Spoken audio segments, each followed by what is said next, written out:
अस्सलाम वालेकुम दोस्तों, कैसे हो? मुझे उम्मीद है कि आप सब सही हो गए। न्यू अपडेट के साथ मैं आपके सामने फिर हाजिर हो चुके हैं। अगर आप कुवैत में रहते हैं, कुवैत की खबरों से हमेशा के लिए अपडेट रहना चाहते हैं तो ये वीडियो आप शुरू से लेकर आखिर तक देखते रहिए। इस वीडियो के अंदर मैं आपको काफ़ी ज़्यादा इंपॉर्टेंट जो है इन्फॉर्मेशन देने वाला हूँ और आप लोगों को बताने वाला हूँ, और आप लोगों के सवाल ढेर सारे हैं जो कि उनका जवाब देने वाला हूँ। कुछ बड़ी खबरें जो कि मैं आप तक शेयर करूँगा इलीगल लोगों के हवाले से, एंट्री एग्जिट के हवाले से, चेकिंग के हवाले से। जो इलीगल लोग हैं वो पूछ रहे हैं छूट कब मिलेगी, इसके हवाले से बहुत सारे कमेंट जो लोगों के आ रहे हैं। तो चलिए फिर बिना देरी के वीडियो शुरू करते हैं। लेकिन उससे पहले मैं आपको बता देता हूँ, चैनल हमारा पहली बार देख रहे हैं, चैनल को सब्सक्राइब करें और साथ ही साथ बेल आइकन जरूर प्रेस कर दें ताकि हमेशा आपको इसी तरीके से अपडेट मिलती रहे और आप हमेशा हमारे साथ में जुड़े रहें। तो सबसे पहली अपडेट की तरफ बढ़ते हैं जो काफ़ी बड़ी अपडेट आ रही है। जैसे कि आपको मालूम है, अभी गिरफ्तारी काफ़ी ज़्यादा लोगों की चल रही है। 36 लोगों को गिरफ्तार किया गया है और ये वो लोग हैं जो क्या ट्रैफिक का उल्लंघन कर रहे थे और जो क्या अलग अलग तरीके से इनकी कुछ की गाड़ियों को भी जब्त किया गया है और कुछ के लाइसेंस वगैरह जिनके पास में नहीं थे उनको गिरफ्तार किया गया है। जो इलीगल तरीके से अपनी एक्टिविटी वगैरह कर रहे थे उन लोगों को गिरफ्तार किया गया है। तो ये एक बड़ी अपडेट है। अगर आप कहीं पर भी कुछ भी कामकाज करते हैं, किसी भी तरीके से गाड़ी वगैरह चलाते हैं, फैमिली में, कंपनी में या कहीं पर भी कुछ भी, तो आप ध्यान रखें, सावधानी बरतें। अभी फिलहाल जो हाल ही में काम चल रहा है वो नए लोग जा रहे हैं जिनको ज़्यादा नॉलेज नहीं होती है ट्रैफिक डिपार्टमेंट के हवाले से जो रोड पर चलने की, तो उन लोगों को काफ़ी ज़्यादा परेशानियाँ इस टाइम पर चल रही हैं। अब बात कर लेते हैं, यहाँ पे बड़ी अपडेट आ रही है निकल के, वो आ रही है बिल्डिंगों के हवाले से। जो बैचलर लोग हैं उनको काफ़ी ज़्यादा प्रॉब्लम आ रही है और मैंने एक वीडियो बनाया था जिसके बाद में काफ़ी ज़्यादा लोगों ने सवाल जवाब किए हैं और वो लोग कर रहे हैं कि भाई अभी हम जो पूरी बिल्डिंग में रहते हैं, बैचलर लोग रहते हैं, क्या हमें परेशानी होने वाली है आने वाले वक्त में या नहीं होने वाली है। तो देखिए, मैं आपको बताना चाहूँगा, परेशानी का तो कुछ पता नहीं, लेकिन अगर आपकी बिल्डिंग पुरानी है, खंडारा हो चुकी है किसी भी तरीके से, तो आपकी जो है चेकिंग हो सकती है। और अगर आप उसमें किसी भी तरीके से इलीगल एक्टिविटी कर रहे हैं या फिर जो क्या परमिशन नहीं मिला हुई है, उसके ऊपर आपने रूम बना रखे हैं किसी भी तरीके से, तो आपको परेशानी हो सकती है। इन चीज़ों का आपको खास करके ध्यान देना है। चाहे आप कुवैत में किसी भी कोने में रहते हैं तो आपको परेशानी 100% होने वाली है। लेकिन ध्यान रखें, कहीं पर भी रहते हैं, बैचलर लोगों को भी नहीं बख्शा जा रहा है। उन लोगों को भी अगर कोई गलत एक्टिविटी कर रहे हैं तो उनको भी फ़ौरन डिपोर्ट किया जा रहा है। तो ऐसी चीज़ों का ध्यान रखें, सावधानी बरतें। आप बात कर लेते हैं यहाँ पे अगली अपडेट की तरफ। जो अगली अपडेट आ रही है निकल के, वो आ रही है इलीगल लोगों की छूट के हवाले से। बहुत सारे लोग हमसे पूछ रहे हैं कि छूट कब मिलने वाली है, कब नहीं। तो मैं आपको बताना चाहूँगा, कुवैत गवर्नमेंट का अभी इसके हवाले से कोई भी सोचा विचारी नहीं है और मुझे नहीं लगता कि आने वाले वक्त में इस पर कुछ सोचा जाएगा या नहीं सोचा जाएगा, क्योंकि अगर सोचा जाता तो अब तक जो है लोगों के लिए सोच लिया जाता।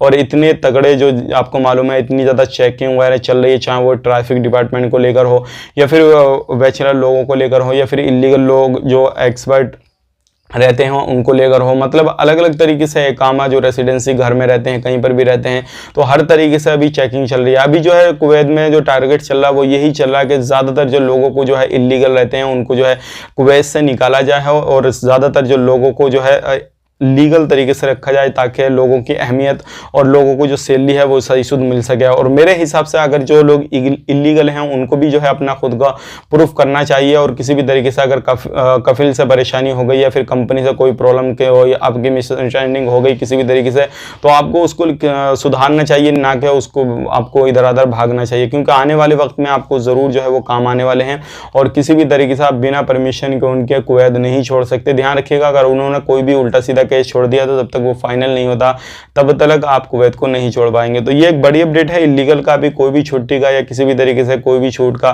प्रोग्राम नहीं है कुवैत गवर्नमेंट का। आने वाले वक्त में अगर इससे रिलेटेड कुछ भी इंफॉर्मेशन दी जाती है, बताई जाती है, तो हम आप तक शेयर कर देंगे। फिलहाल में अगर आप 2 साल से, 1 साल से या फिर अभी 5-6 महीने से इलीगल हुए हैं तो खुद की कोशिश करें कि खुद को लीगल करने की, और कोई भी प्रॉब्लम आपको आती है इन फ्यूचर तो आपको बड़ी परेशानियां आ सकती है।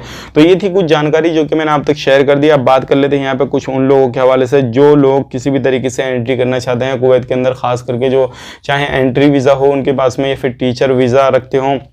जैसे कि आपको मालूम है अभी टीचर को काफ़ी ज़्यादा जो है वीज़ा दिए जा रहे हैं एंट्री, और उसके बाद में उनको एंट्री दी जा रही है लोगों को। लेकिन उनमें आपको ध्यान रखना है, चाहे मेडिकल आप यहाँ पे कराएं या फिर अलग जाकर कराएं, तो आपको कुछ चीज़ों का ध्यान रखना है। एंट्री करते समय मेडिकल की जो टेस्टिंग है वो प्रॉपर तरीके से आपकी होनी चाहिए। अगर आप किसी भी तरीके से बिना मेडिकल के या कुछ भी करते हुए आप 2 नंबर से यहाँ पे करा के चले जाते हैं तो इन फ्यूचर आपको वहाँ पर जाने के बाद में परेशानी हो सकती है। क्यों परेशानी होगी?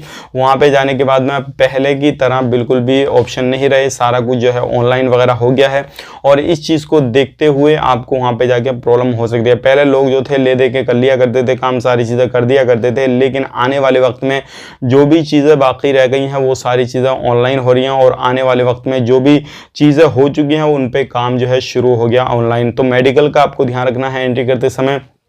और अगर आपका ओल्ड वीज़ा है, अगर आपका वीज़ा एक्सपायर नहीं हुआ है, तो अगर आप उस पर जाना चाहते हैं तो उस पर भी जा सकते हैं, कोई भी परेशानी नहीं है। उस पर भी आपका जो है वीज़ा इकामा जो भी है वो वैलिड होना चाहिए। मिनिस्ट्री ऑफ हेल्थ की वेबसाइट पे आपको अपने कोरोना के वैक्सीनेशन सर्टिफिकेट जो है अप्रूवल लेने हैं, और जो भी एप्लीकेशन वगैरह बताए गए हैं कोई गवर्नमेंट की तरफ से, आपको वो सारे एप्लीकेशन वगैरह डाउनलोड कर लेने हैं। उसका लिंक मैं आपको एक डिस्क्रिप्शन में दे दूँगा, जो कि मैंने आपको वीडियो में पूरी डिटेल्स दे रखी है, कौन कौन से एप्लीकेशन वगैरह आपको डाउनलोड करनी है, क्या करना है क्या नहीं करना। तो डिस्क्रिप्शन आपको ज़रूर एक बार चेक आउट करना है ताकि आपको पूरी जानकारी हो जाए। अब यहाँ पे बात कर लेते हैं हम।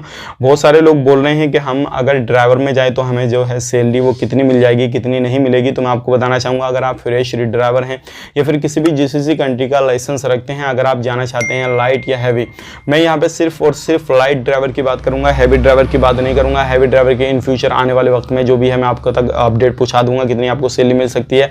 या फिर आप एक लाइट ड्राइवर में अभी इस कुवैत के अंदर रहते हैं तो आप मुझे कमेंट करके बता सकते हैं आपको कितनी मिल रही है। मेरे हिसाब से मैं आपको बताऊंगा, अभी ज़्यादातर जो मेरी नज़रों में जो लोगों से कांटेक्ट हो रहा है वो अपनी जो सैलरी बता रहे हैं, वो जो बता रहे हैं अपनी लाइट ड्राइवर की, जो फ्रेश लोग जा रहे हैं उनकी जो सैलरी रही है 100 केडी रह रही है, मतलब 100 केडी के करीब उनकी सैलरी रह रही है। रहना खाना बिल्कुल उनको फ्री मिल रहा है। जो रिटर्न लोग जा रहे हैं उनको, अगर उनके पास में किसी भी जीसीसी कंट्री का लाइसेंस है और उनके पास में कुवैत का लाइसेंस नहीं है, तो उनको 120 केडी ये मान के चलिए 110 से 120 केडी मिल रही है, प्लस आपको रहना खाना फ्री मिल जाएगा। लेकिन अगर आपको यहाँ पे कोई सपने दिखाता है 180, 200, 250, 300, तो इस तरीके से अगर आपको कोई बोलता है इतना सैलरी मिल जाएगा, ये सारी चीज़ें हो जाएंगी, तो समझ लेना आपके साथ में 2 नंबरी होने वाला है। तो ये थी आज की कुछ जानकारी जो कि मैंने आप तक शेयर कर दी।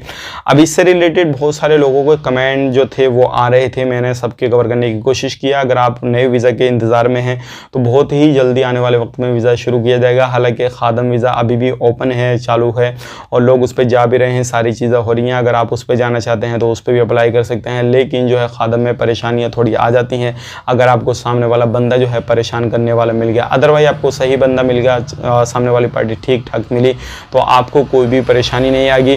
तो वो सारी चीज़ें आपको देख लेना है अपने हिसाब से, जहाँ से आप कामकाज कराना चाहते हैं, जो भी कराना चाहते हैं तो करा सकते हैं बेटेंशन। डायरेक्टली फ्लाइट जो है वो भी चल रही है, वो सारी चीज़ें, लेकिन अभी शेड्यूल जो है वो जारी नहीं किया गया है। इन फ्यूचर जैसे ही शेड्यूल वगैरह आएगा निकल के तो वो भी हम आप तक शेयर कर देंगे। टिकट के प्राइस की बात करें तो हाल ही में पहले से काफ़ी ज़्यादा कम हो चुके हैं टिकट के प्राइस, क्योंकि शुरू में जब फ्लाइट शुरू की गई थी उस टाइम पे कई लाख में जो था वो टिकट जा रहा था, लेकिन अभी हज़ारों में आ गया है। और आने वाले वक्त में जैसे ही सारी चीज़ें ओपन की जाएगी तो इंशाल्लाह नॉर्मली जिस तरीके से लॉकडाउन से पहले सारी चीज़ें चल रही थी वो आने वाले वक्त में टिकट के प्राइस भी होने वाले हैं। इन फ्यूचर इंशाल्लाह जैसे ही कुछ अपडेट आता है तो वो भी हम आप तक शेयर कर देंगे।